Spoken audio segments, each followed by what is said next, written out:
چلی جائے گی، بعد میں نہیں بولنا.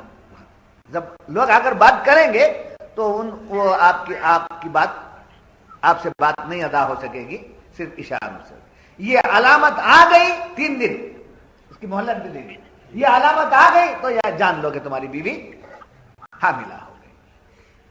اچھا، اس کے بعد فرمایا وَاذْكُرْ رَبَّكَ كَثِيرًا، اللہ کو کثرت سے یاد کرو، اپنے رب کو کثرت سے یاد کرو. وہ بہت قدرت والا ہے، بڑی شان والا ہے، بڑی آن والا ہے، جو چاہے وہ کرنے والا ہے. تمہارا کام یہ ہے کہ تم بندے بن کے رہو، تم اللہ کو یاد کرتے رہو. وَاذْكُرْ رَبَّكَ كَثِيرًا، کب کتنا یاد کرنا چاہیے؟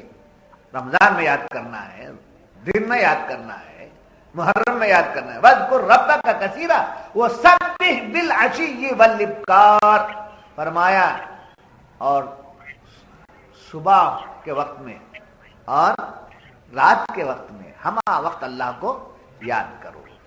یہ رہا اس آیت مبارکہ کا ترجمہ اور مفہوم.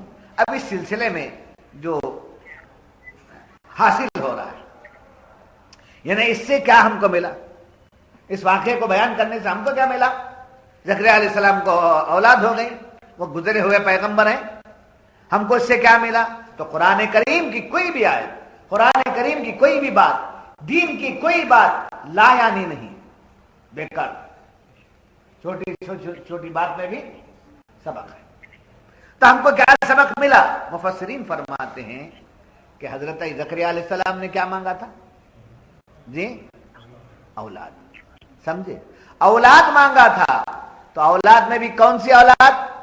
بی بی حنا کا مانگنا کیا تھا؟ مجھے اولاد دے دے. بیٹے کی وہاں التجا نہیں تھی، فلاں ہے فلاں نہیں، مجھے اولاد عطا فرما دے. میں اولاد اگر تو عطا فرمائے گا تو میں اس کو تیرے راہ میں دے دوں. مگر حضرت زکریا نے خاص طور پر مانگا. سمجھے کیا مانگا؟ کہ قال ربی انا یکون لی غلام. سمجھے؟ کہنے لگے مولا مجھے ایک لڑکا دے. لڑکا مانگا تو معلوم ہوا کہ آج دنیا یہ سمجھتی ہے کہ لڑکا نہیں مانگنا چاہیے. یاد رکھو ہر ایک کی تمنا لڑکے کی ہوتی ہے، حتیٰ کہ لڑکے کی تمنا کرنا نبیوں کی سنت ہے. لڑکے کی مانگنا اللہ سے کس کی سنت ہے؟ جیسا کہ حضرت زکریا علیہ السلام نے مانگا، حضرت ابراہیم علیہ السلام نے مانگا. جی، حضرت ابراہیم علیہ السلام مانگے نا ربی حب لی من الصالحین، مجھے صالح اولاد عطا فرما. حضرت زکریا نے بھی مانگا کہ مجھے ایک لڑکا عطا فرما دے. تو کیا ہوا؟ کیوں لڑکا مانگا جاتا ہے؟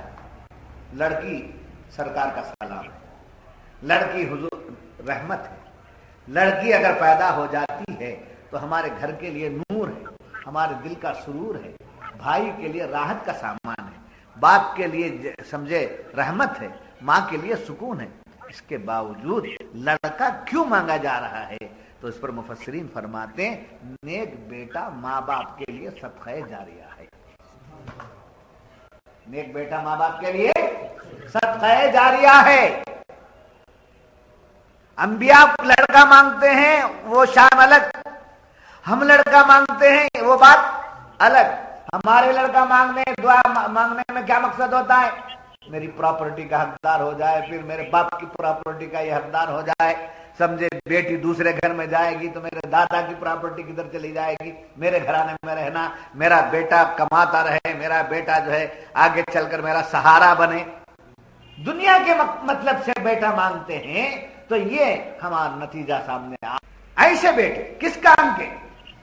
انبیاء نے بیٹا مانگا تو کیوں؟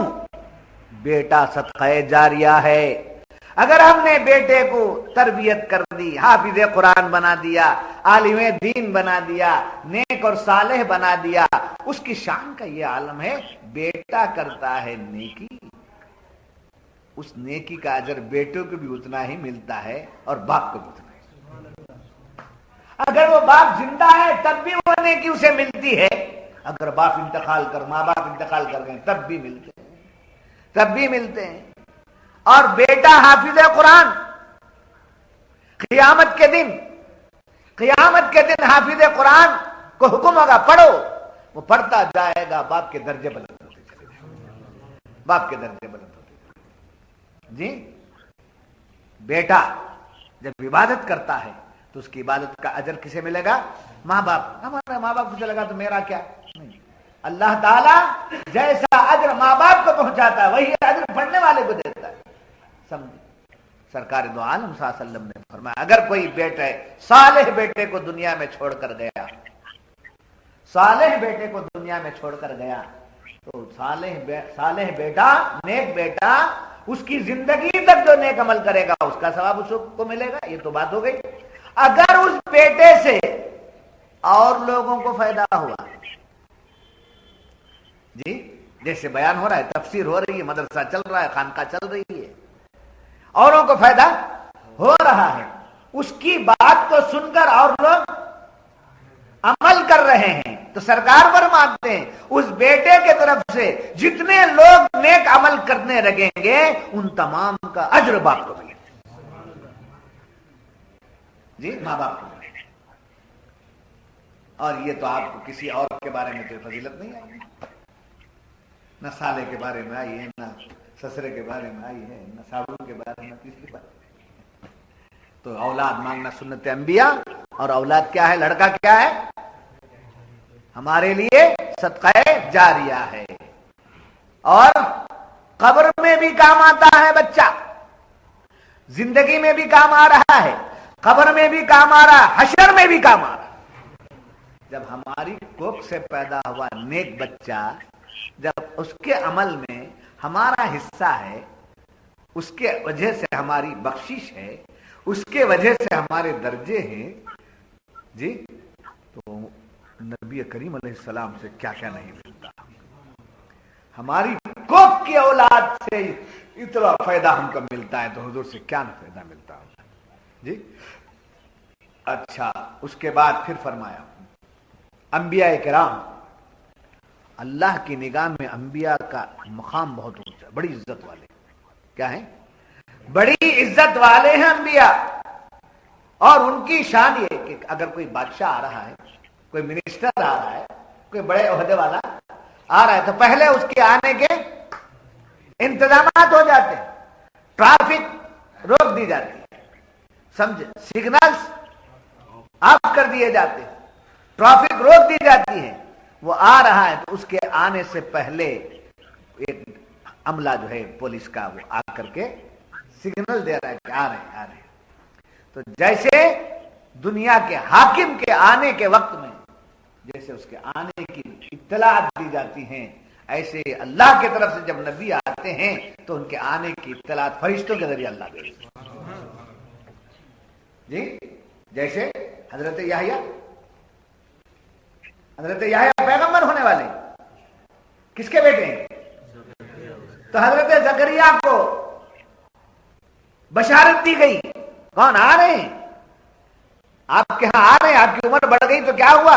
آپ کی بیوی بانجھ ہوگی تو کیا ہوا؟ آ رہے ہیں، اللہ کے پیغمبر آ رہے ہیں، حضرت یحییٰ آ رہے ہیں۔ حضرت ابراہیم علیہ السلام کے آنے کی بشارت دی گئی، اور موسیٰ کے آنے کی بشارت دی گئی۔ جی اور جب ان کے آنے کی بشارت کا یہ عالم ہے تو حضور کے آمد کا کیا چیز؟ حضور کی آمد کا عالم کیا ہوگا؟ اللہ نے فرمایا میرا محبوب آ رہا ہے، اور پیغمبروں کو بھیجا، جاؤ بولو میرا محبوب آ رہا ہے، میرا محبوب آ رہا ہے، میرا محبوب آ رہا ہے۔ ایک پیغمبر آخر الزمان آ رہے ہیں، یہ سید الانبیاء آ رہے ہیں، امام الانبیاء آ رہے ہیں، بولو جاؤ بولو کرو۔ 1,24,000 یا 80,000 کو بھیجا، بولو جاؤ بولو۔ آخر حضرت عیسیٰ علیہ السلام آئے تو کہا آپ ان کا نام بھی ذرا لے لینا۔ اتنے لوگوں میں سے کیا ہوا؟ بشارت دیتے رہے۔ حضرت عیسیٰ آئے تو کیا کیے؟ نام بھی لے لیے، من بعد اسمہ احمد، میرے بعد جو آنے والے ان کا نام احمد ہے۔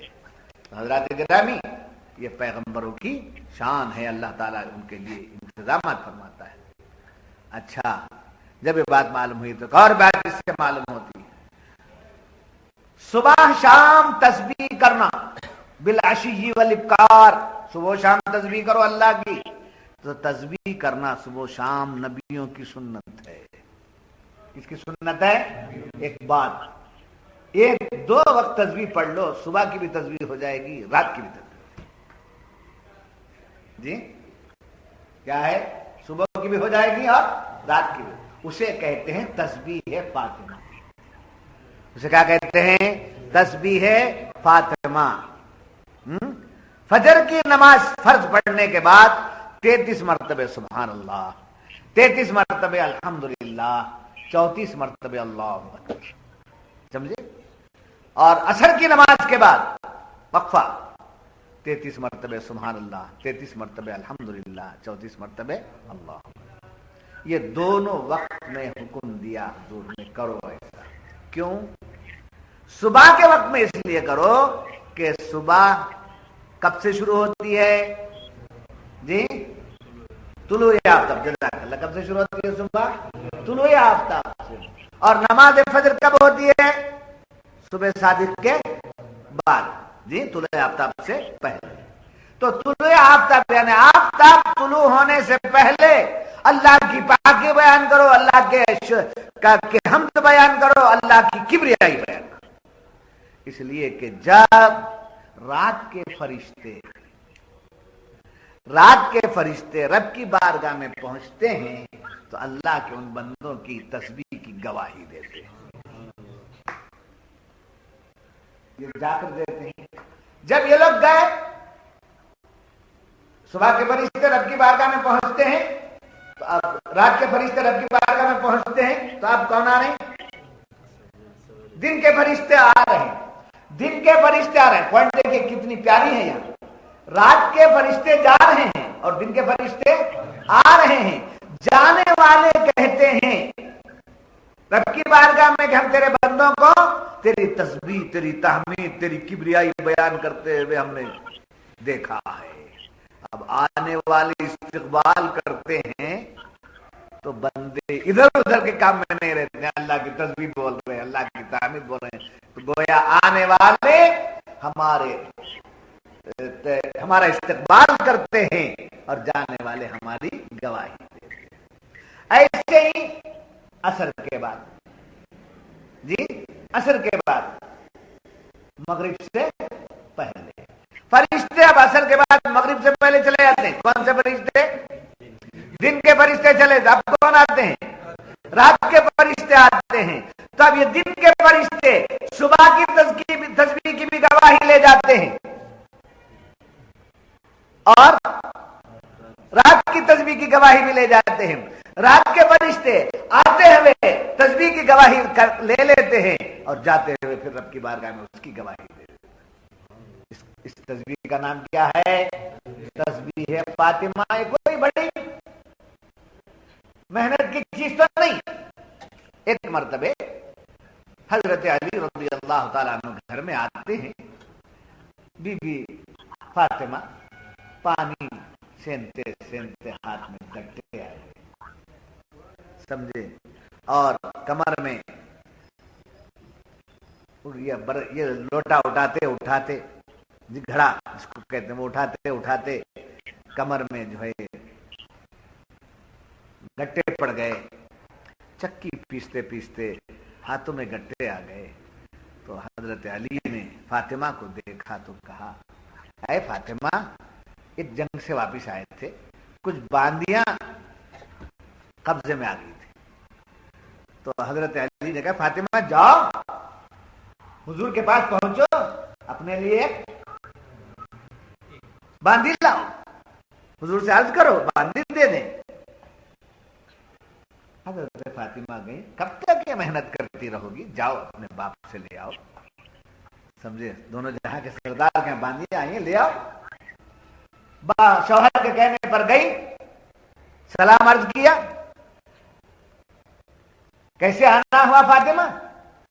ابا جان میرا یہ حال ہے، یا رسول اللہ میرا یہ حال ہے، میرے سرتاج نے آپ کی خدمت میں بھیجا ہے۔ تو سرکار دو عالم صلی اللہ علیہ وسلم فرماتے ہیں، اے بیٹی بہت اچھی بات ہے، کیا میں کوئی ایسی چیز بتا دوں جو تمہیں باندیوں سے بڑھ کر درجہ رکھنے والی، تمہارا کام بھی سہل ہو جائے اور باندیوں کی نسبت سے جو کام ہوتا ہے اس تکلیف اس کام کے کرنے میں تم کو تکلیف بھی نہ ہونے پائے. کیا میں وہ بات بتا یا رسول اللہ صلی اللہ علیہ وسلم؟ ضرور بتائیں. تو بیٹی دیکھو، جب رات میں سونے لگو، پھر رات کا عمل ہے، رات میں سونے لگو تو 33 مرتبے سبحان اللہ، 33 مرتبے الحمدللہ، 34 مرتبے اللہ اکبر پڑھ کے سویا کرو. تمہارے کام میں آسانی ہو جائے گی، بعدی وہ کام نہ کر سکے گی جو سہولت تم کو اس اپنے کام میں. تسبیح فاطمہ کی بڑی اہمیت ہے. اپنے بیویوں کو، بہنوں کو، ماؤں کو، بچیوں کو تاکید کرو اور خود بھی عمل کرو. کہا کہ آج سے ہی عمل، خالی بیان سننے کو سبحان اللہ سبحان اللہ. سمجھے؟ سبحان اللہ بولنے کے لیے بہت دنیا پڑی ہوئی ہے. عمل کرنے والوں کی ضرورت ہے، چلنے والوں کی ضرورت ہے. فائدے حاصل کرنا تو چل کے دیکھو. حکیم صاحب پوری دوا بولتے ہیں، ابے کھلے بول کر چلے گا. تو آج کل عاملوں کا یہ چھال، سمجھے، وہ جا کر تعویذ مانگتے ہیں، وہ جا کر یہ مانگتے ہیں. عامل کیا کرتا ہے؟ اچھا وہ اسے دینا ہے، پھر لے جا کر اتارا، لے جا کر ایک طرف ڈالنا ہے. وہ سب ہوتا ہے 5,000 روپے ہوتا ہے بولے تو، سمجھے، وہ 500 بھی نہیں ہوتے، 5,000 ہوتا ہے. وہ اب لے جا کے تمہیں قبرستان میں ڈالنا، وہ اتنے وقت پہ ڈالنا پڑے تو حضرت خود قبرستان میں کیا جاؤں، سمجھے. مجھے ڈر ہوتا ہے وہ ٹائم پر قبرستان میں. اچھا ایک کام کرو، کیا کرنا چاہتے ہیں، کیا کرنا چاہتے ہیں؟ حضرت پیش کو سب بھی انتظام کرو. اچھا اللہ، وہ قبرستان کو بھی جاتا نہیں، عربستان کو بھی جاتا ہے. سمجھے، یہ کتنے آسان عمل ہے، کتنے آسان عمل. راتوں میں احتلام ہو جاتا ہے، راتوں میں نیند نہیں آتی.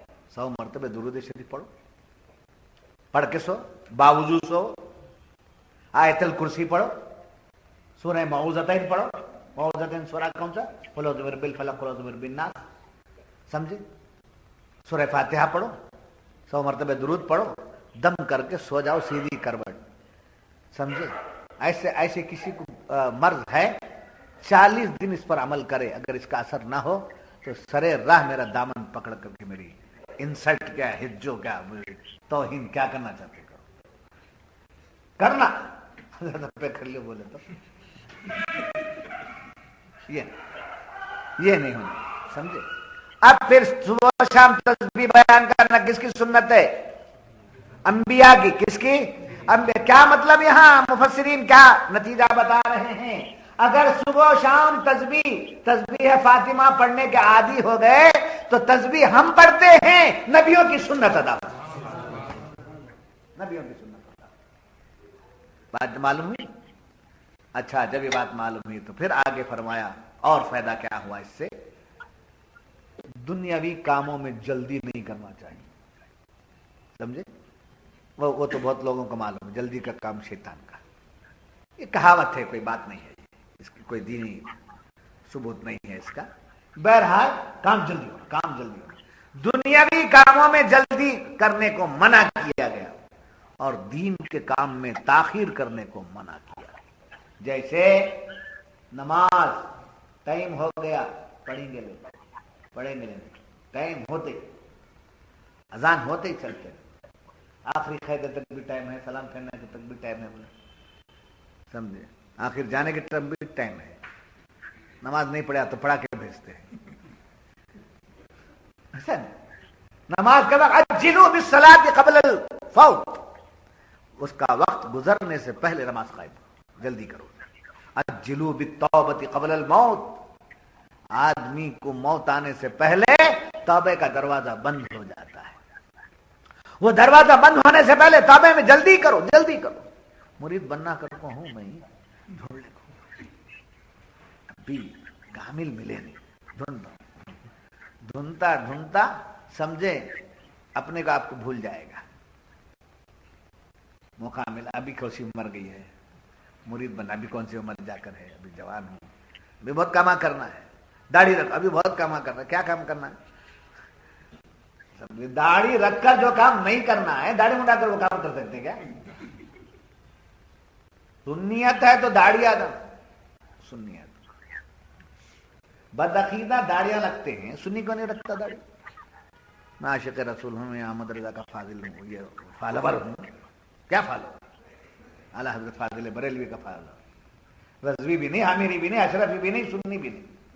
جو داڑھی منڈایا وہ فاسق. سرکار فرماتے فاسق ہے، فاسق معلن. کیا ہے؟ فاسق معلن، یعنی جسے چوری اور سینہ زوری بولتے. تم بولتے رہو کیا منافق. حضور صلی اللہ علیہ وسلم کا فرمان ہے داڑھی رکھو. سمجھے؟ بولے حضور ہمیں رد نہیں ہوتا کیا؟ زبان سے بولا تو گناہ گار، عمل کیا عمل نہیں کیا تو کیا ہوا؟ فاسق. یہی فسق منافق بنا دیتا ہے. گناہ سے بچتے رہنا بڑے گناہ کی طرف لے جائے. اسی لیے ہمارے بزرگوں نے کہا مکروہ سے بھی بچو. کیا ہے؟ مکروہ سے بھی بچو. مکروہ نہ لے، مکروہ سے بچو، اس لیے کہ مکروہ ہی جاتے جاتے حرام کی طرف لے جاتا. نہیں سمجھ میری بات؟ تو دنیاوی کاموں میں کیا کرنا چاہیے؟ دیری کرو. دینی کاموں میں جلدی کرو. نماز کا وقت آ گیا، وہ آ گیا، یہ آ گیا، تلاوت کا وقت آ گیا، بزرگوں سے ملنے کا وقت آ گیا، اللہ والوں سے ملنے کا وقت. جلدی کرو، جلدی کرو، اس میں دیری نہ کرو. اس کا ثبوت کہاں سے ملا؟ اس آیت سے ملا. حضرت زکریا علیہ السلام کو اللہ تعالیٰ نے فرمایا اے زکریا ہم تمہیں ایک اولاد، ایک بیٹا دے رہے ہیں جس کا نام یحییٰ ہے. اب وہ کب دیتا ہے دیکھیں گے بول کر بیٹھے نہیں. دینے کا وعدہ کرے، اللہ کا وعدہ پورا ہوتا ہے. دیتا اللہ میرا مالک دیتا ہے بول کر نہیں بیٹھے. ہٹ سے پوچھنے لگے مولا وہ کیسا وہ بیٹا آتا ہے، کب دیتا ہے، کس حالت میں دیتا ہے، کیا علامتیں ہیں میرے بیٹے کے پیدا ہونے کی؟ تو خوشی نا، تو دینی چیز ہے. میرا بیٹا آ جائے، میں نبی ہوں، میرے مقام پر میرے بعد بیٹھنے والا آ جائے. تو دینی کاموں میں جلدی کرنا بھی کیا ہے؟ انبیاء کی سنت ہے. اچھا دیکھو تفسیر صوفیانہ کی طرف آیا ہوں. مفسرین جو صوفیہ ہیں وہ فرماتے ہیں جسے رب کی طرف جس کو رب کی طرف سے عقل کامل، سمجھے، بالغ بولتے ہیں اسے. ایک بالغ وہ تو ہے، سمجھے، 14 سال ہوئے تو پھر وہ کیا کیا نخرے کرنا کرتا ہے. وہ بچہ بالغ ہوگا، بچہ بالغ ہوگا. لڑکی کی تو علامت ہے بالغ ہونے کی، وہ بچی بالغ ہوئی، بچی پھول پہن گئی. یہ تو جانور بھی ہو جاتے ہیں ان کی ایج میں، سمجھے. یہ بلوغیت شہوت والی نہیں. بالغ ہونا کیا ہونا؟ عقل بالغ ہونا. 70 برس کا ہے، دین نہیں ہے تو ابھی بچہ نابالغ، سمجھے. اگر 25 برس کا ہے، 14 برس کا ہے، عقل والا ہے. جب اس کی عقل کامل ہو جاتی ہے تو اس کا پروف کیا؟ عقل کامل ہونے کے بعد بالغ ہوتا ہے، اس کا کیا علامت کیا اس کی؟ تو صوفیہ فرماتے ہیں اس کے اندر عبادت کا ذوق و شوق بڑھ جاتا ہے. اس کے اندر عبادت کا ذوق و شوق بڑھ جاتا ہے، عبادت میں منہمک ہو جاتا ہے کہ تلاوت کر رہا ہے، بزرگوں سے مل رہا ہے، اللہ والوں سے مل رہا ہے، حدیث پڑھ رہا ہے، ہمیشہ مسجد کا خیال رکھا ہے، ہمیشہ اللہ والوں کی طرف رہتا ہے، سمجھے، نماز کی طرف، ذکر کی طرف، تلاوت کی طرف، لایا نہیں کاموں کی طرف جاتا ہی نہیں. بینک کو جانا، ڈیوٹی کر دیا، آگے پھر یہاں کی رپورٹ ڈالنا، سمجھے نہیں سمجھ. بسکٹاں بیچے، بچوں کو کھلا دیا، آگے پھر اللہ کی بات، سمجھے. یہ کیا ہے؟ کس کی علامت ہے؟ عقل کامل ہوئی. انگریزی سمجھتے آپ تو مجھے تو آتا نہیں، اتنا علم نہیں ہے. میں سنا ہوں کہ بالغ ہونے کو میچورڈ بولتے ہیں، جی ایسا میں سنا. ٹھیک ہے، تو میچورڈ بولتے ہیں. تو جس سے عبادت کا ذوق و شوق. اب دنیاوی بالغ ہے، وہاں جھانکا، یہاں جھانکا، وہاں دیکھا، یہاں دیکھ، ارے کیا کہ بچہ ہمارے ہاتھ سے چلے آتا ہے، بالغ ہو گیا. جی لڑکی کی علامت ظاہر ہو جاتی ہے، اس کا یہ ہوا. اب عقل بالغ ہوئی ہے، یہ کیسے پتا چلے؟ تو عبادت کا ذوق آ گیا. تو یہ کامل عقل جس کی ہو جاتی 40 ایئرس کے بعد بھی اگر تماشا کرتا ہے تو شیخ سعدی کہتے ہیں 40 سال عمر عزیزت گزشت، مزاجے تو ازحال طفلی نگشت. سمجھے، 40 سال کی تیری قیمتی عمر ہو گئی، ابھی بھی تیرا بچپنا نہیں گیا، ابھی بھی تیرا بچپنا نہیں گیا، ہوا و ہوس میں مبتلا ہے۔ شیخ سعدی نصیحت کرتے ہیں تو معلوم ہوا اسے عبادت کا قدرتی ذوق پیدا ہو جاتا ہے۔ صوفیہ آگے فرماتے ہیں، صوفی کیا سمجھے؟ کالی کفنی ڈال لے کر، کپڑے بدلا لے کر، رنگ برنگ کے ٹوپیاں پہن لے پھرنے کا، وہ ہری ٹوپی دار اسٹیج پر بڑھ جاتا، سب مجھے دیکھنا، اجمیر کو جا کے وہ ٹوپی میں صوفی ہوں، وہ رنگ برنگی، سمجھے پیر کو ایک ٹوپی، منگل کو ایک ٹوپی، پیر دوار کو سمجھے، ہاں صوفی ہوں میں صوفیانہ ہوں۔ صوفی کیا ہیں؟ صوفیہ سے پوچھو، ان گزرے ہوئے صوفیہ سے پوچھو جن کے صدقے میں تصوف زندہ ہے۔ فرماتے ہیں جو راہ طریقت میں آتا ہے اور صوفی ہے، اس کے 3 درجے ہیں۔ کتنے؟ 3 درجے ہیں۔ پہلا فنائے فعل، یعنی اس کی ابتدائی منزل، وہ فعل میں فنا ہونا، اس کی ابتدا اسٹارٹنگ پوزیشن۔ ادنا درجہ کیا ہے کہ بندہ جب اس منزل میں آتا ہے تو وہی کام کرتا ہے جو اس کا رب کا اشارہ ہے، رسول اللہ کا بتایا ہوا ہے۔ دوسرے لفظوں میں کیا ہے؟ شریعت کی پابجاہی پہلا عمل ہے صوفی کا، پہلی علامت۔ جس کے اندر پہلی علامت ہی نہیں ہے وہ اوپر چڑھ کے کیا کرنے جائے گا؟ کیا کرے گا اوپر چڑھ کے؟ تو جس کے بعد نماز نہیں ہے وہ پیر نہیں ہے، جس کے بعد روزہ نہیں ہے وہ پیر نہیں ہے، جس کے پاس شریعت نہیں ہے وہ پیر نہیں ہے، جس کے پاس داڑھی نہیں ہے وہ پیر نہیں ہے، سمجھے، جس کے پاس عورتوں سے پردہ نہیں ہے وہ پیر نہیں ہے، سمجھے۔ لمبا پڑ گیا، بیل کھائی سر کا کھا کر پڑ گیا اور پاؤں دبا باندھے تمہیں پاؤں دباتے ہیں، یہ ایسا بھی چلتا ہے؟ کیا کیا چلتا ہے دنیا میں؟ ایسا ہے کیا؟ سنتے ہیں، سنیں، بہت چلتا ہے، یہ سب حرام۔ مریدنی سے بات کرنا بھی ہے تو شوہر سامنے رہنا، عورتیں پوری ہونا سامنے، تب جا کر بیعت کرانا بھی ہے تو، سمجھے۔ تو پہلا کیا ہے؟ پہلی منزل فنائے فعل، یعنی اللہ کے حکموں پر، اس کے اشارے پر، حکموں کے مطابق چلنا، یہ صوفی کی پہلی منزل ہے۔ اور دوسری منزل فنائے صفات۔ دوسری منزل کیا ہے؟ فنائے صفات، یعنی وہ اللہ کے اسماء میں، اس کے صفات میں اتنا گم ہو جائے، اتنا گم ہو جائے، خدا کے صفات اس صوفی سے، اس بندے سے ظاہر ہونے لگے، سمجھے۔ اللہ سنتا ہے، اللہ دیکھتا ہے، جی اللہ دیکھتا اور سنتا ہے، تو اس کا سننے کی شان کیا ہے؟ اس کے دیکھنے کی شان کیا ہے؟ تو صفات کاملہ جو ہیں وہ پوری صفات کاملہ کا بندہ کیا ہو جائے؟ مظہر ہو جائے۔ اسی واسطے بزرگوں نے یہ بھی بتایا، پیر وہ ہے جسے دیکھتے ہی خدا یاد آ جائے، جسے دیکھتے ہی خدا یاد آ جائے، جس کے ساتھ بیٹھتے ہی ایمان تازہ ہو جائے، وہ خالی ڈھکو سے کام کر لے کر میں بہت پہنچا ہوں، قادری ہوں، چشتی ہوں، دامن ہاتھ میں لیا ہے تو دامن رہنا نہیں ہاتھ میں، دامن رہنا نہیں ہاتھ میں، ہم دامن نہیں چھوڑیں۔ کیا؟ اللہ اکبر، اللہ اکبر، ایک ہاتھ میں قادری ہے، ایک ہاتھ میں چشتی ہے، یہ دونوں ہاتھ میں دامن آ گیا کا مطلب کیا؟ غوث کو دیکھنا ہے تو مجھ میں دیکھو، خواجہ کو دیکھنا ہے تو مجھ میں دیکھو، یہ بتانے والا ہونا چاہیے صوفی۔ بات تیسری منزل کیا ہے؟ پہلی منزل فنائے فعل، دوسری منزل فنائے صفات، تیسری منزل فنائے ذات۔ تیسری منزل کیا ہے؟ فنائے ذات۔ کیا مطلب؟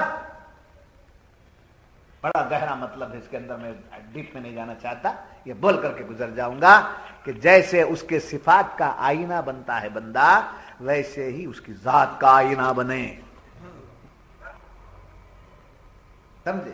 اللہ بے صورت ہے، اللہ بے صورت ہے، اور اس کا خاص بندہ اللہ کا مظہر ہے، سمجھے۔ اللہ دیکھتا ہے، آنکھ سے نہیں، آنکھ نہیں ہے، بندہ دیکھتا ہے آنکھ سے،